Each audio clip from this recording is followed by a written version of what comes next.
Poverty, more than just money. Poverty affects many people around the world. Though many people are aware of this, one of the problems with this issue is the difficulty of defining poverty. Poverty is not just about financial hardship, it goes much deeper. Our definition is poverty is characterized by a lack of opportunities and resources that prevent individuals from living a minimally dignified and comfortable life. It limits their ability to develop essential capabilities needed to participate fully in contemporary society. This means that those living in poverty are unable to meet their basic needs, such as housing, education, healthcare, and even proper nutrition. But perhaps even more importantly is the fact that poverty limits people's abilities to develop essential capabilities. These capabilities are crucial for fully functioning in society. When people can't develop these, they're left behind, unable to participate in the workforce and civic life, or even in everyday experiences that many of us take for granted. When we say that poverty denies people a minimally dignified life, what we're really talking about is the stripping away of opportunity and potential. People living in poverty aren't just lacking money, they're missing out on the chances to improve their lives. They're stuck in a cycle where their lack of resources, whether financial, educational, or social, prevents them from breaking free. People who are unable to develop their full potential are less likely to contribute to innovation, creativity, and overall progress. This means that society as a whole misses out on benefits that could come when everyone has the chance to thrive. Because poverty is a complex issue, it should be measured using a two-way approach. To accurately measure poverty, we believe that you should use the Multidimensional Poverty Index and the Capabilities Approach. The Capabilities Approach provides a holistic and qualitative assessment of the extent that one's life is considered dignified. The qualitative metrics provide a roughly accurate assessment of the extent of poverty. On the other hand, the Multidimensional Poverty Index provides a statistical and quantitative metric assessing the level of poverty. The holistic approach taken by the MPI is derived from SIN's capabilities approach, thus taking a qualitative assessment and turning it into an analytical measurement.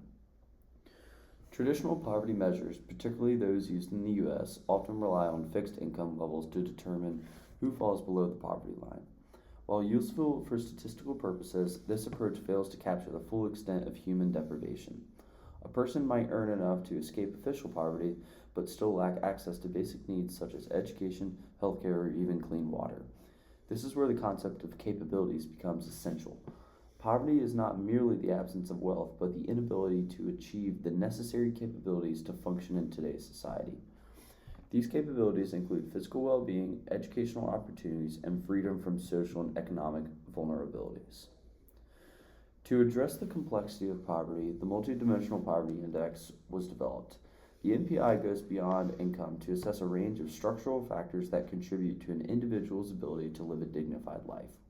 The Oxford Poverty and Human Development Initiative states, "The Global Multidimensional Poverty Index is an international measure of acute multidimensional poverty covering over 100 developing countries. It complements traditional monetary poverty measures by capturing the acute deprivations in health, education, and living standards that a person faces simultaneously." The MPI assesses poverty at the individual level. If a person is deprived in a third or more of 10 weighted indicators, the global MPI identifies it as MPI poor. The extent or intensity of their poverty is also measured through the percentage of deprivations they are experiencing. The global MPI shows who is poor and how they are poor and can be used to create a comprehensive picture of people living in poverty. It permits comparisons both across countries and world regions and within regions by ethnic group, urban, rural area, subnational regions, and age group, as well as other key household and community characteristics. For each group and for countries as a whole, the composition of MPI by each of the 10 indicators shows how people are poor. By considering these factors, the MPI provides a more comprehensive measure of poverty, recognizing that deprivation is multidimensional and affects multiple aspects of a person's life. Using the MPI to define and measure poverty presents several key advantages. First, it allows for a much more nuanced understanding of poverty, revealing areas where intervention is most needed. For instance, a country with adequate income levels may still have high levels of poverty if health outcomes and educational access are poor. Second, the MPI encourages a much more holistic policy approach responses by highlighting interconnected forms of deprivation. Instead of focusing solely on raising income levels, governments can develop programs that simultaneously improve education, healthcare, and living standards. An example of how this measure is effective is imagine a family of four who has an income of $25,000. Under the relative poverty measure, they would not be considered in poverty since they are above the threshold of half of the median income, which is $18,793. This is where the MPI would be useful. Since the MPI goes deeper than just income, you would be able to evaluate the family based off of things such as the amount of education they have received, access to health care, access to healthy food, or access to clean water. If the family did not have access to these things, they would be considered in poverty under the MPI, even though they have an income that would make them okay under the RPM. This is where you begin to see the advantages of the MPI since it takes a much more holistic approach and looks beyond just income. Finally, the MPI provides a framework for international comparison, offering insights into how different countries address poverty. By assessing the multidimensional aspects of poverty, policymakers and development organizations can learn from each other and develop best practices that address poverty in its entirety. The multidimensional poverty approach is influenced by Martha Nussbaum's 10 capabilities framework, which is derived from Amartya Sen's capabilities approach, which outlines the aspects of human flourishing. These capabilities, ranging from access to health care and education to the ability to participate in society and make choices, form the foundation for evaluating quality of life. Nussbaum argues that poverty should not be defined solely by income, but by an individual's capacity to achieve these core human functionings, which align with the MPI's multidimensional approach to measuring deprivation. The capabilities approach to poverty, developed by economist Amartya Sen, shifts the focus from traditional measures of poverty, such as income, to a broader understanding of human well-being. It emphasizes what individuals are actually able to do and be in their lives, rather than merely how much money they have or the material resources they possess. Within this approach, Martha Nussbaum took Sen's capabilities approach and provided a list of what she believes to be the 10 essential capabilities. These capabilities are life, bodily health, body integrity, senses, imagination, and thought, emotion, practical reason, affiliation, other species, play, and control over one's environment. However, there is an argument against the extent to which there is poverty within the United States. He argues that many individuals classified as poor have access to modern amenities such as air conditioning, cable TV, gaming consoles, which are not typically associated with poverty. Additionally, Robert Rector makes the argument that people who are classified as living under the poverty threshold in the United States still satisfy the vast majority of the capabilities presented by Nussbaum and Sen. Even the harder capabilities to achieve, such as access to bodily health and affiliation, are still achieved at an adequate level. People classified as living as impoverished are still enjoying a life that provides luxurious amenities compared to the rest of the world. The extent at which people live in poverty within the U.S. is overstated when put in context with the rest of the world, so it does not need to be overstated as a large problem. He contends that U.S. poverty measurements fail to account for government assistance programs that improve living conditions and suggest a more accurate measure of poverty would consider actual material deprivation and not just income levels.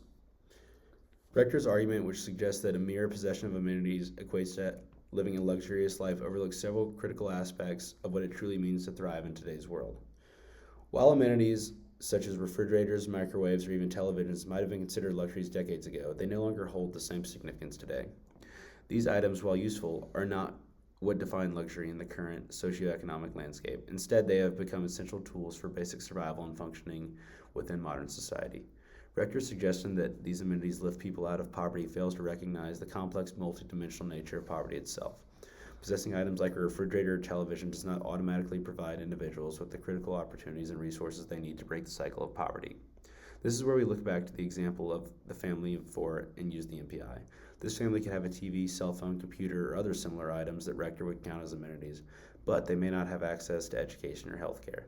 This reinforces our point that the MPI is necessary because it looks beyond just material possessions or income.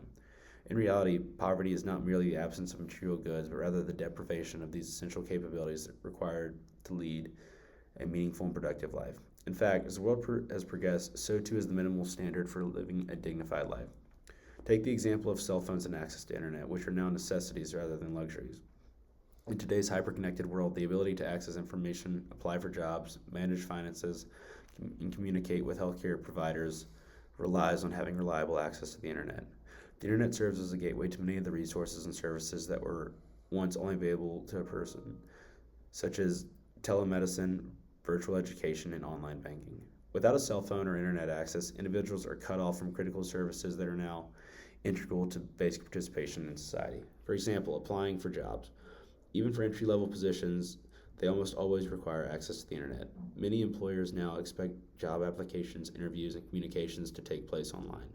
Similarly, many government services, including healthcare, Social Security, are becoming increasingly digitized. A person without internet access is at a significant disadvantage when it comes to accessing these vital services. Rector also fails to account for the broader societal expectations that shape how we define a decent standard of living today. Social inclusion is a key part of modern life, and being without access to certain technologies can lead to social isolation. In a world where a majority of communication and social interaction occurs online, whether through social media, emails, or video calls, those without access are excluded from the cultural and social fabric of their communities. This exclusion can further entrench feelings of isolation and despair that are commonly associated with poverty. In conclusion, poverty is a complex issue that cannot be understood through income alone. A two-way approach combining the multidimensional poverty index and Nussbaum's 10 capabilities approach offers a more comprehensive measurement. While the MPI provides a quantitative assessment of poverty through statistical data, the capabilities approach delivers a qualitative evaluation of an individual's ability to lead a dignified life. Together, they offer a holistic view of poverty, translating human capabilities into measurable metrics that reveal the true extent of deprivation across various dimensions of life.